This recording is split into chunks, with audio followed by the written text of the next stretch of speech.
جھوٹا دوست۔ دو دوست جنگل میں چلے جا رہے تھے۔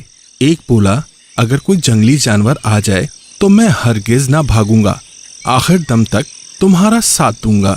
دوسرے نے جواب دیا، بے شک اگر ایسا موقع آیا تو ہم ایک دوسرے کی مدد کریں گے۔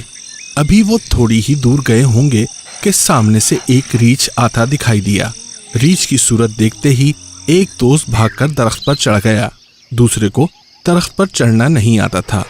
جب کوئی تدبیر سمجھ میں نہ آئی تو وہ زمین پر مردہ بن کر لیٹ گیا۔ ریچھ اس کے قریب آیا، ادھر ادھر سونگھا اور اسے مردہ سمجھ کر چھوڑ گیا۔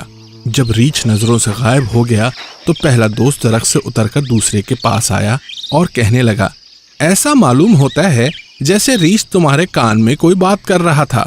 دوسرے دوست نے کہا، وہ مجھ سے ایک بڑے کام کی بات کہہ گیا ہے۔ پہلے دوست نے شوق سے پوچھا، وہ بات کیا ہے؟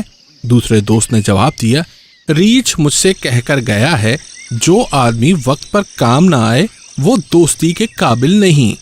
یہ کہہ کر وہ ایک طرف چل دیا۔